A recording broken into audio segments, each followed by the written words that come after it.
భారత్లోని అన్ని ఛానల్స్ ను ఆంధ్రదేశంలో ప్రసారం చేస్తున్న ఏకైక network city cable. Welcome to city cable news. బులెటిన్లో ముందుగా హెడ్లైన్స్. ములుగు జిల్లా వెంకటపూర్ మండలం రామకృష్ణపూర్ గ్రామంలో 2000కు పైగా మామిడి చెట్లు గల తోట దగ్నం. కలెక్టరేట్ ముందు రైతాంగం పండించిన పంటలకు గిట్టుబాటు ధర కల్పించాలని ఏఐకేఎంఎస్ ధర్నా. స్వతంత్ర భారతదేశాన్ని కాపాడుకుందాం, రాజ్యాంగాన్ని కాపాడుకుందాం. ఎమ్మెల్యే కుకిరాల ప్రేమ్సాగర్ రావు. ముజితాబ్ ఆలియాని న్యాయవాదిపై జరిగిన దాడికి నిరసనగా సిరిసిల్ల న్యాయవాదులు కోర్టులను బహిష్కరిస్తూ నిరసన. పోలీసులకు మరోసారి మాజీ సీఎం జగన్మోహన్ రెడ్డి వార్నింగ్.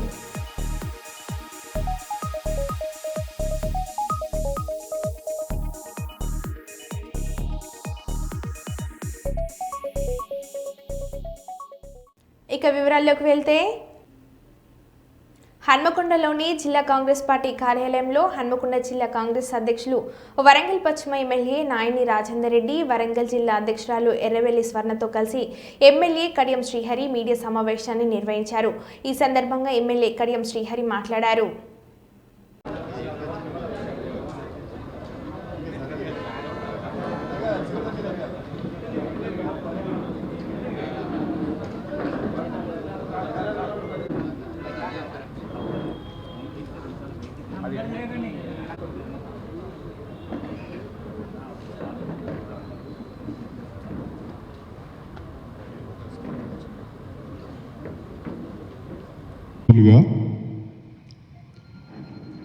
దేవునూరు గుట్టలు అటవీ శాఖకు సంబంధించిన 1000 ఎకరాల భూములు కడియం శ్రీహరి వారి కుటుంబ సభ్యులు లేదా వారి బినామీలు ఆక్రమించుకుంటున్నారు, అడవులను నరికివేస్తున్నారు,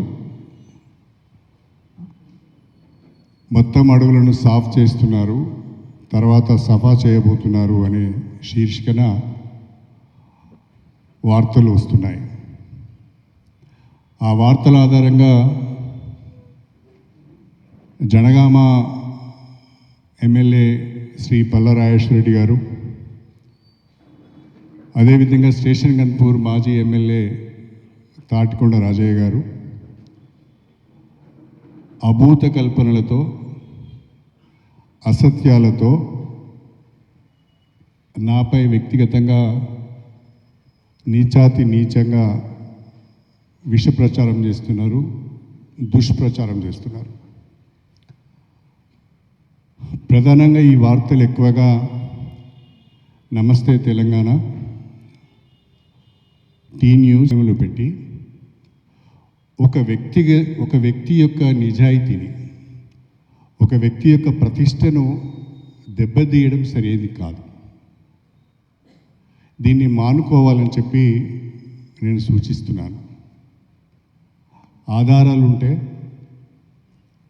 సాక్ష్యాలుంటే, డాక్యుమెంటరీ ఎవిడెన్స్ ఉంటే అవన్నీ ప్రజల ముందు పెట్టి దోషిగా నిలబెట్టే ప్రయత్నం చేస్తే తప్పకుండా వివరణ ఇచ్చుకునే ప్రయత్నం చేస్తాం. మన మల్కాజిగిరి ఎంపీ ఈటల రాజేందర్ గారు, వారి దగ్గరికి ముప్పారం రైతులు వెళ్ళినట్టున్నారు. ఆయనకు ఒక రిప్రజెంటేషన్ ఇస్తే ఆయన ప్రిన్సిపల్ CCFకు ఒక లెటర్ పెట్టారు. ఈ దేవునూరు గుట్టలలో అటవీ భూములలో పట్టా భూములు కూడా ఉన్నాయి, మీరు సర్వే చేసి రైతులకు న్యాయం చేయండి అని చెప్పి వారు కూడా ఒక లెటర్ పెట్టారు. మా ఇద్దరికంటే ముందు 43.38 ఎకరాల భూమి, ఈ 43.38 ఎకరాల భూమికి పట్టదారు పాస్బుక్లు ఉన్నాయి. వీళ్ళకి రైతు బంధు వస్తున్నది. జాయింట్ సర్వే ప్రకారము ఇది ఫారెస్ట్ వాళ్ళ నోటిఫికేషన్లు లేదు, వాళ్ళ ఎంజాయ్మెంట్ను డిస్టర్బ్ చేయొద్దు అనేది కలెక్టర్ గారి ఆదేశం. దాన్ని వాస్తవాలు తెలుసుకోకుండా ఇది జరిగిన తర్వాత మళ్ళీ కలెక్టర్ గారు, డిఎఫ్ఓ గారు సమీక్ష చేసుకొని మన జాయింట్ సర్వే అయితే పూర్తి అయింది, దీన్ని ఒకసారి ప్రిన్సిపల్ CCF పంపిద్దాం. ఎమ్మెల్యే రాజయ్య గారిని మీరిద్దరు స్వయంగా దేవుని గుట్టలకు వెళ్ళండి. అటవీ అధికారులను, రెవెన్యూ అధికారులను, రైతులను, మీడియా మిత్రులందరినీ తీసుకువెళ్ళండి. ప్రజలందరి సమక్షంలో మీరే విచారణ చేయండి. మీ విచారణలో 2000 ఎకరాల అటవీ భూమిని నేను ఆక్రమించుకున్నట్టుగా ఏ చిన్న సాక్ష్యం మీకు దొరికినా నేను అటవీ భూములను కాపాడటానికి ప్రయత్నం చేస్తున్నాను. ముఖ్యమంత్రి గారిని ఒప్పించి త్వరలోనే డ్రాఫ్ట్ నోటిఫికేషన్ కూడా ఇచ్చి ఆ భూములన్నీ ఫారెస్ట్కు అప్పచెప్పి ఈకో టూరిజం ప్రాజెక్టుగా డెవలప్ చేసే ప్రయత్నం చేస్తాను.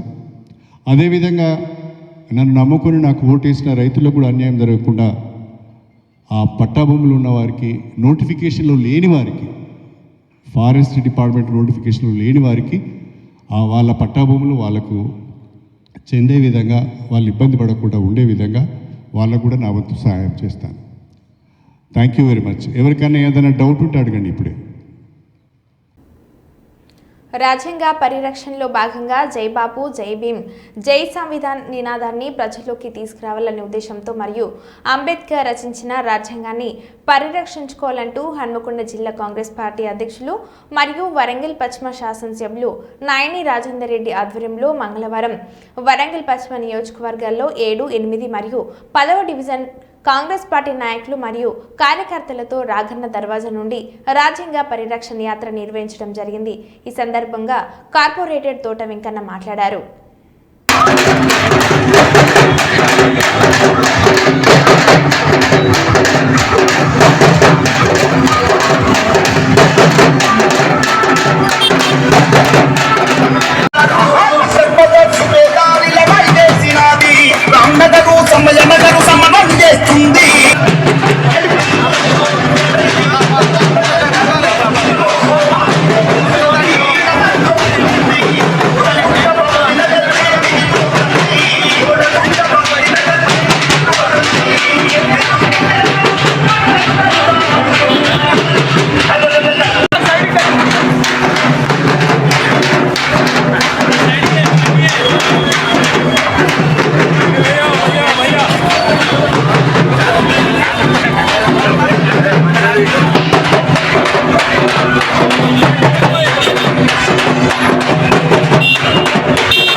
కాంగ్రెస్ పార్టీ తీసుకున్న ఈ యొక్క రాజ్యాంగాన్ని కాపాడడానికి అన్ని పార్టీలు కలిసి రాజ్యాంగాన్ని కాపాడుకోవాల్సిన బాధ్యత మనందరిపై ఉందని తెలియజేసుకుంటూ ఇవాళ బీజేపీ ప్రభుత్వం కేవలం మత కళాలు సృష్టించుకుంటూ, మత విద్వేషాలు సృష్టించుకుంటూ రాజ్యాంగాన్ని ఇవ్వలొక్కే విధంగా వాళ్ళు అది చేస్తూ ఉన్నారు. దీన్ని మనందరం కాపాడుకోవాల్సిన బాధ్యత కాంగ్రెస్ పార్టీ మన కార్యకర్తలు, కాంగ్రెస్ అన్ని పార్టీల మీద ఉన్నదని సందర్భంగా తెలియజేస్తున్నాం. మరి అలా ఈ మతదత్త పార్టీలను అందరూ గురించి మరి మైనార్టీలను కూడా విస్మరించుకుంటూ ఇవాళ రాజ్యాలను మన కూలగొట్టుకుంటూ ఇవాళ అధికారం చేపట్టుకుంటూ అందరినీ విస్మరించుకుంటూ చేస్తున్న బీజేపీ ప్రభుత్వాన్ని ప్రజలు గమనిస్తూ ఉన్నారు. రాబోయే రోజుల్లో బుద్ధి చెప్తారని తెలియజేసుకుంటూ కాకతీయ యూనివర్సిటీ బయోటెక్నాలజీ విభాగంలో MSc చదువుతున్న శ్రీజ యాదవ్ న్యూఢిల్లీలో జరిగిన వికసిత్ భారత్ నేషనల్ పార్లమెంట్లో విశేషమైన మార్కులు సాధించి కాకతీయ యూనివర్సిటీకి గర్వకారణంగా నిలిచింది. ఒక నిమిషం నిడివి గల జాతీయ సమస్యలపై వీడియో సృష్టించడంలో జిల్లా స్థాయి యూత్ పార్లమెంట్ నుండి జాతీయ స్థాయి పార్లమెంటుకు ఎంపిక కావడంతో ఏప్రిల్ 1వ తేదీ నుండి 3వ తేదీ వరకు జరిగిన లైవ్ పార్లమెంటు సెషన్లో శ్రీజ యాదవ్ ప్రత్యేకంగా పాల్గొన్నారు. ఈ సందర్భంగా యువత దేశ రాజకీయాల్లో వారి పాత్ర ఏంటి అనే అంశంపై తన తెలివైన అభిప్రాయాలు వ్యక్తపరచడంతో పాటు ఒకే దేశం ఒకే ఎన్నికల అనే అంశంపై తన అభిప్రాయాలను వ్యక్తపరిచింది.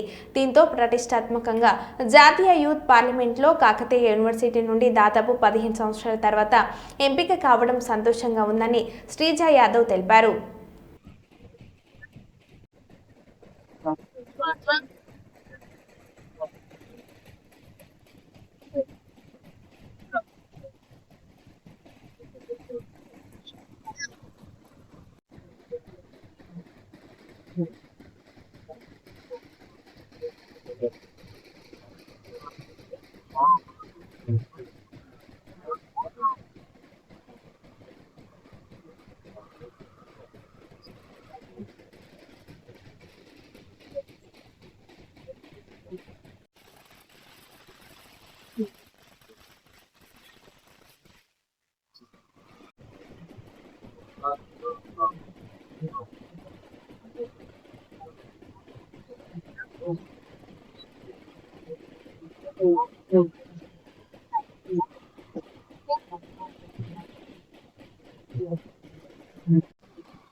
కొంచెం మీరు రైట్ కండి అనుకోండి, కొంచెం ఎక్కువండి. ఓకే ఓకే ఓకే అమ్మా, okay right.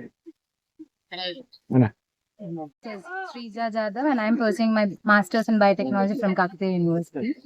My journey from sitting in the last bench of my class to standing in the podium in the Youth Parliament is just phenomenal. And first and foremost, I thank my parents. And next to it, my sincere thanks to Ms. Radhika Tippani ma'am and Parika Mahendra sir, who always been my constant support and encouraged me. And they guide me as a torch bearer. And now today I'm here and I attended the Youth Parliament, Vikasit Bharat Youth Parliament 2025 in Delhi. And it's been a very transformation journey. I met over 130 vibrant youngsters over there. And I met few people with various ideologies, and I've been there for 3 days actually. I learned a lot of new things, and I'm been 2 days a member of parliament in the New Delhi, and then I've been visited to the gallery of live session of parliament in the New Delhi. It's been a phenomenal thing in my journey. Thank you. ఈరోజు మా కాకతీయ ముద్దుబిడ్డ Sreeja Jadhav biotechnology విభాగం నుంచి national level youth parliament live sessions లో participate చేసి విచ్చేసిన సందర్భంగా మేము, మా హెచ్ఓడి, మా పిల్లలు, మా టోటల్ కేయూ స్టాఫ్ అందరం కలిసి శ్రీజాకి వెల్కమ్ చెప్పడం జరిగింది. ఇది ఒక ఇన్స్పిరేషన్ మాత్రమే. ఏంటి అంటే నెక్స్ట్ పిల్లలు కూడా వికసిత్ భారత్ సాధించాలి అంటే వాళ్ళ వంతు పాత్ర ఏంటి, యువత పాత్ర ఏంటి, వికసిత్ భారత్ త్వరగా 2047 మోడీ గారి ఆంక్ష ప్రకారము మనం వికసిత్ భారత్ ఎలా సాధించాలి అనే దానిపైన 3 రోజులు అనర్గళంగా మాట్లాడి ఎంతో మంది జడ్జిల యొక్క మనసుల్ని గెలిచి శ్రీజ ఈ రోజు ఇక్కడికి వచ్చింది అంటే ఇదంతా తన యొక్క అకుంఠిత పటిమ మరి ఆమెకున్న dedication over the studies. So thank you Srija on this occasion and wish you very good luck. God bless you. At the same time, thank you media and everything for taking this as a very inspirational moment into the society. Thank you one and all. Mulugu జిల్లా ఏటూరు, Nagaram agency మండలాల్లో కురిసిన వడగళ్ల వానకు మిర్చి రైతులు తీవ్రంగా నష్టపోయారు. కురిసిన రాళ్ల వానతో కళ్ళల్లో ఆరబోసిన మిర్చి తడవడంతో రైతులు టర్బర్లు కప్పినా ఫలితం లేకపోయిందని, తడిసిన మిర్చికి ధర కోల్పోయి ఆర్థికంగా తీరని నష్టం వాటిల్లుతుందని మిర్చి రైతులు బోరున విలిపిస్తున్నారు. ఈదురుగాలులతో కూడిన వర్షం పడడంతో చేతికొచ్చిన వరి పంట సైతం గింజలు నేలరాడడంతో వరి రైతులు 85% నష్టం జరిగిందని వ్యవసాయ శాఖ అధికారులు సర్వేలు చేపట్టి జరిగిన పంట నష్టంపై పరిహారం అందించాలని రైతులు ప్రభుత్వాన్ని వేడుకుంటున్నారు. జాతీయ రహదారి 163పై వృక్షాలు నేరకొరగడంపై సమాచారం తెలుసుకున్న పోలీసులు రాకపోకలకు అంతరాయం కలగకుండా వెంటనే రోడ్డుకు అడ్డంగా పడి ఉన్న వృక్షాలను తొలగించి రవాణాకు ఇబ్బందులు కలగకుండా చర్యలు తీసుకున్నారు.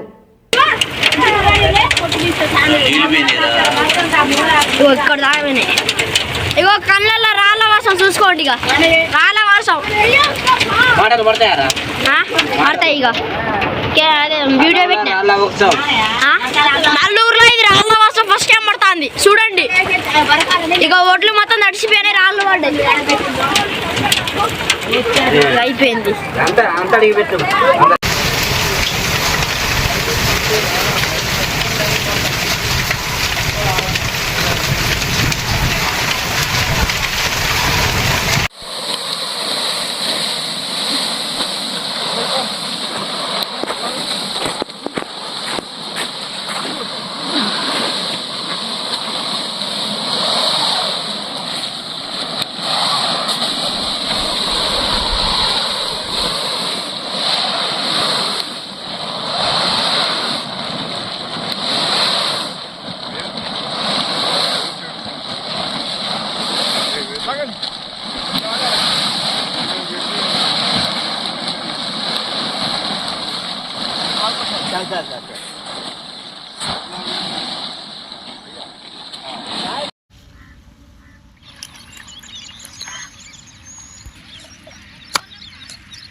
వరి పంట కూడా రాళ్ళ వర్షానికి విపరీతంగా కనీసానికి ఒక 70% 80% గింజ మొత్తం రాలి మొత్తం కింద నేలమట్టం అయిపోయింది.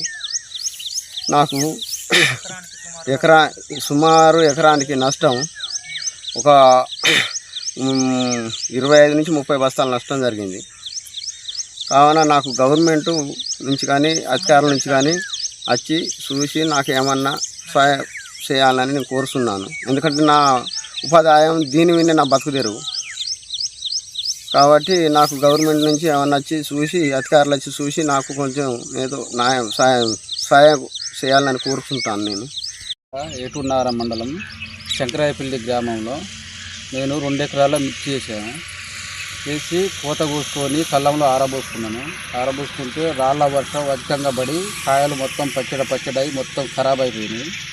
మాకు గవర్నమెంట్ కానీ అధికారులు కానీ కొంచెం స్పందించాలని కోరుకుంటున్నాను. నా పేరు కుమ్మరి సదస్సు, మాది ఏటున్నారం మండలం శంకరాయపల్లి గ్రామం, ములుగు డిస్టిక్. నిన్న కురిసినటువంటి వడగళ్ల వానకు సాయంత్రం 4 గంటల ప్రాంతంలో అతి బీభత్సంగా పెద్ద రాళ్లతో కురిచి మా మిర్చి కళ్ళాల వద్ద ఆ వడగళ్ల వానకు ఎంతో తీవ్రంగా కాయలు మొత్తం పచ్చడి అయి పలిగి ముక్కలుగా మారిపోయినాయి. తక్షణమే గవర్నమెంట్ దీనిపై రైతుల పట్ల న్యాయం చేయాలని కోరుకుంటున్నాం.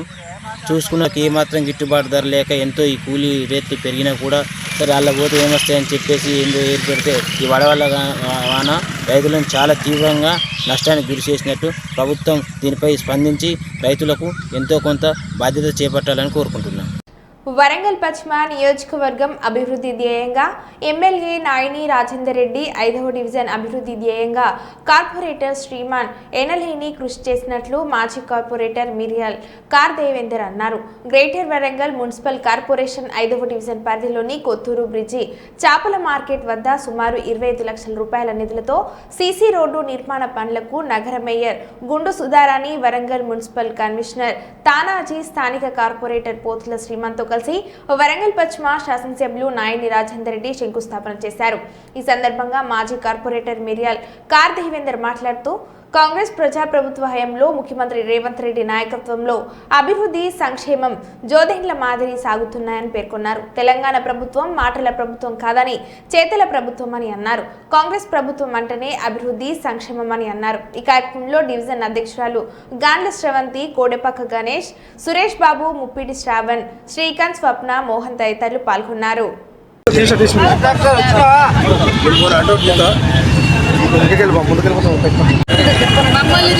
ఈరోజు 5వ డిగ్రీ అందు ముఖ్యంగా ఈ జంక్షన్ అభివృద్ధి గురించి శ్రీమానన్న గారి ప్రోత్సాహంతో ఈరోజు ఫౌండేషన్స్తోనూ ఎమ్మెల్యే గారితో, మేయర్ గారితో, కమిషనర్ గారితో చేయించుకోవడం జరిగింది. ఇప్పుడు ముఖ్యంగా ఈ జంక్షన్ అభివృద్ధికి అన్నగారి శ్రీమానన్న గారిని ఎన్నలేని దీనికి తోడ్పాటు అందించడం జరిగింది. ఇక్కడ స్థానిక ప్రజలకు ప్రాబ్లమ్స్ గుర్తించుకొని ట్రాఫిక్ జంక్షన్ను అభివృద్ధి చేయడానికి ముందుండి వారి యొక్క చొరవతోని ఇది దిగ్విజయంగా నిర్వహించినందుకు వారందరికీ కూడా కృతజ్ఞతలు. ముఖ్యంగా ఈ డివిజన్ అధ్యక్షురాలు మరియు డివిజన్ కార్యకర్తలకు కూడా రుణపడి ఉంటారు. ఇక్కడ అందరూ ముఖ్యంగా శ్రీమానన్న గారి యొక్క ప్రోత్సాహంతోనే ఈరోజు ఈ ఫౌండేషన్స్తో వేయడం జరిగింది. ములుగు జిల్లా వెంకటపూర్ మండలం రామకృష్ణపూర్ గ్రామంలో 2000 పైగా మామిడి చెట్లు గల తోట దగ్నం. సోమవారం మామిడి తోటకు నిప్పంటించిన గుర్తు తెలియని దుండగులు. మామిడి తోట వద్ద రైతు తిరుపతిరావు లేని సమయంలో నిప్పంటించిన దుండగులు. మామిడి తోట కాలిపోవడంతో పోలీస్ స్టేషన్లో ఫిర్యాదు చేసిన తోట యజమాని తిరుపతిరావు సంఘటన స్థలానికి చేరుకొని కేసు నమోదు చేసి దర్యాప్తు చేస్తున్న వెంకటపూర్ పోలీసులు.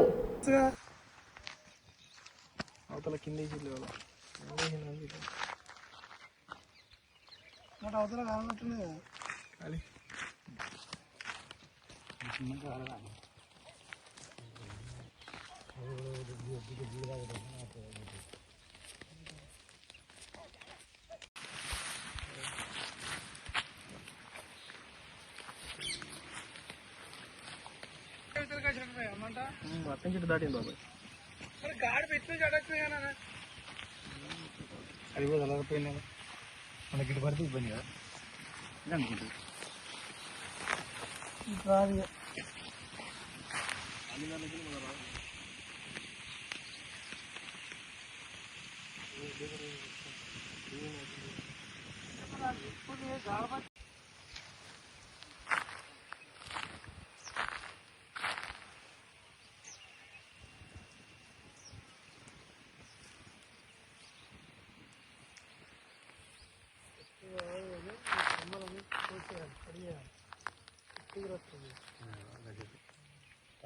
పచ్చిగా అంటుకుంటానంటే చెట్టుగా వాడతలు మంట తక్కువ మంట వేసుకోవాలి.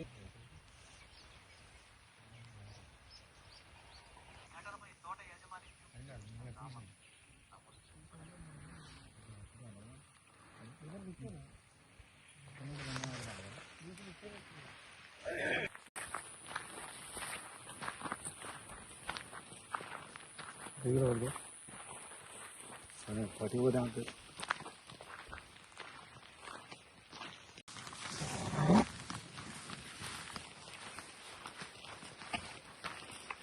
నిన్న చూసినా ఇంతకుముందు నిన్నే ఉండదు ఇలా కొడతాను ఏది నడుపుకుంటుంది ఇటువంటి. రైతులు పండించిన ధాన్యాన్ని సక్రమంగా తూకం వేయాలని, ఎలాంటి అక్రమాలకు పాల్పడినా చర్యలు తప్పవన్నారు పాలకుర్తి ఎమ్మెల్యే మామిడాల యశస్విని రెడ్డి. జనగామ జిల్లా పాలకుర్తి దేవరుప్పుల మండలాల్లో ఐకేపీ ఆధ్వర్యంలో ఏర్పాటు చేసిన వరి ధాన్యం కొనుగోలు కేంద్రాలను ఎమ్మెల్యే యశస్విని రెడ్డి ప్రారంభించారు. ధాన్యం కొనుగోలులో ఎలాంటి అక్రమాలకు పాల్పడినా చర్యలు తీసుకుంటామని హెచ్చరించారు. రైతులకు ప్రభుత్వం బోనస్గా 500 రూపాయలు ఇస్తుందని గుర్తు చేశారు. కాంగ్రెస్ ప్రజాప్రభుత్వం రైతు సంక్షేమమే ధ్యేయంగా పనిచేస్తుందని తెలిపారు.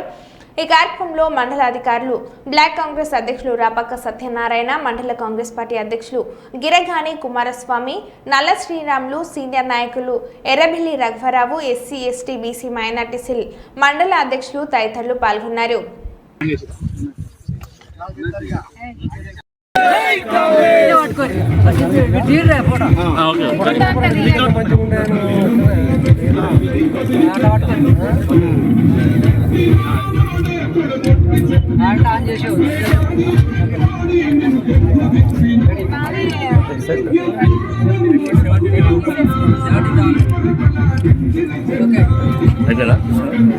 సరిపడా ఉండాలని, ఇంకా సెంటర్ నడిపే వాళ్ళు కూడా చాలా జాగ్రత్తగా నడపండి. రైతులు చాలా కష్టపడి మీరు పొలాలు చేసుకొని సాగు చేసుకొని అంతా ఎంతో కష్టంతో పంట పండించుకుంటారు. వాళ్ళకి ఎక్కడ కూడా నష్టం జరగకుండా చూడండి. మీకు ఎక్కడ ఏ ఇబ్బంది కలిగినా అఫీషియల్స్ మన ఆఫీసర్ల దృష్టికి తీసుకురండి. తప్పకుండా వాళ్ళపైన వాళ్ళ యాక్షన్ తీసుకుంటారు. ఎవరైనా ఏమైనా మిమ్మల్ని మోసం చేస్తే ఎక్కడ తప్పులు జరగకుండా చూసుకోండి. ముఖ్యంగా సెంటర్లలో ఈ సన్న బియ్యము అనేది మీ అందరికీ తెలుసు. ఏప్రిల్ అంటే ఒక్కొక్కటి 2 రేషన్ సెంటర్లకు వెళ్ళి ఓపెన్ చేయడం జరిగింది. ఈ సన్న బియ్యం ఇవ్వడం అనేది నిజంగా ఇది చరిత్రలో నిలిచిపోతుంది. ఎందుకంటే దొడ్డు బియ్యం వచ్చినప్పుడు మీరు ఎవరు దొడ్డు బియ్యం తినేటోళ్ళ, ఎవరు కూడా దొడ్డు బియ్యం తినకపోయేటోళ్ళు కూడా తింటలేరు. మరి ఇంత ప్రభుత్వ సొమ్ము ఇంత ఉపయోగించినా కానీ ఎవరికి కూడా అది ఉపయోగపడట్లేదు. దొడ్డు బియ్యం అనేది ఏం చేద్దాము, అది అమ్ముకుంటుండ్రు, కోడ్ల ఫామ్కి వేస్తుండ్రు, లేకపోతే దోశలు వేసుకుంటున్నారు. కొంతమంది ఇంకా రానా రకాలుగా దాన్ని ఇది చేస్తుండ్రు. అని చెప్పి ఏదో చేసినామా లేదా అన్నట్టు కాకుండా మీ అందరికీ ఉపయోగపడే విధంగా ఈ సన్న బియ్యం ఇస్తున్నారు. నేను కూడా దీన్ని చూసిన సన్న బియ్యము. ప్రతి ఒక్కరు యూత్ అందరూ కూడా అప్లై చేసుకోండి. గడువు కూడా 14th వరకు ఎక్స్టెండ్ చేయడం జరిగింది. అందరు చేసుకోండి. ఇది చెప్పిందా మన ప్రభుత్వం చెప్పిన దానికన్నా ఒకటి ఎక్కువనే చేస్తుంది ఉపయోగపడేది. ఒక్కొక్కరికి 3-4 లక్షల దాకా వస్తాయి. కాబట్టి అందరూ కూడా అప్లై చేసుకోండి. ఇందిరమ్మ ఇల్లు అయితే మీ అందరికీ తెలుసు, నియోజకవర్గానికి 3500 ఇళ్ళ చొప్పున వస్తున్నాయి. ఆ 3500 ఇల్లు కూడా అర్హులైన పేదవాళ్ళకి, అంటే పేదలలో పేదవాళ్ళు ఎవరుండ్రు వాళ్ళకి చూసి ఇవ్వడం జరుగుతుంది. అంతేగాని మీరు ఏ పార్టీ మీరే ఏ కండువా కప్పుకున్నారని కాదు. ఎవరైతే అర్హులో వాళ్ళకి ఖచ్చితంగా ఇల్లు వస్తాయి. ఇందిరమ్మ రాజ్యంలో మొదటి విడతలో ఇది కంటిన్యూస్ ప్రాసెస్, అంటే ఇది ఇంకా నిరంతర ప్రక్రియ, వస్తూనే ఉంటాయి ఇల్లు. ఇప్పుడు వచ్చిన వాళ్ళకి వస్తే మళ్ళా రానోళ్ళకి మిస్ అయిన వాళ్ళు ఎవరైనా ఉంటే అది తర్వాత వాళ్ళకి కూడా వస్తాయి. అందరికీ ఇల్లు వస్తాయి. ఇల్లు అనేది నిజంగా ప్రతి పేదవాళ్ళ కళ, ఇల్లు కట్టుకోవాలి అనేది. ఆ కళని ఖచ్చితంగా ఇందిరమ్మ రాజ్యంలో నెరవేరుస్తాం. ఇంకా వేరే పథకాలు కూడా చాలా ఉన్నాయి. మహిళలందరూ ఉచితంగా బస్సులో ప్రయాణిస్తుండ్రు, అవునా కదా? ఎవరి దగ్గరైనా టికెట్ డబ్బులు తీసుకుంటుండ్రా? అది ఎక్కడైనా హాస్పిటల్కి పోవాలన్నా, చిరు వ్యాపారాలు చేసుకునే వాళ్ళైనా, ఇంకేదైనా కానీ ప్రతి ఒక్క దానికి బస్ ఎక్కి వెళ్తూనే ఉన్నారు. పిల్లలు కూడా స్కూల్ పిల్లలైనా లేకపోతే ఇంకెవరైనా వేరే దగ్గర ఉద్యోగం చిన్నవి ఏమైనా చిరు వ్యాపారాలు చేసుకునేటోళ్ళైనా అందరికీ కూడా ఈ ఫ్రీ బస్సు పథకం అనేది ఉపయోగపడుతుంది. వేరేవన్నీ కూడా ప్రభుత్వం చెప్పిన దానికన్నా ఎక్కువనే చేస్తుంది. ఎప్పుడైనా ఆర్థికంగా రాష్ట్రంలో ఎంత చితికిపోయి ఉన్నా కానీ రాష్ట్ర పరిస్థితి మాట ఇచ్చినాము చేసి తీరాలని అదే విధంగా చేస్తున్నాం. 150 కోట్లు పెట్టి చిన్నమడూరులో సబ్ స్టేషన్ శాంక్షన్ చేయించినాం. ఇదే కాదు, ఇంకా దేవరూపాలు ఇంకా కూడా డెవలప్ చేసుకునేది ఉంది, ఇంకా మన ఊర్లో కూడా చేసుకునేది ఉంది. అన్నిటికీ కూడా ముందుండి అన్ని చేపిస్తానని మీ అందరికీ మాటిస్తూ సెలవు. మరో బులెటిన్లో మళ్ళీ కలుద్దాం. Stay tune.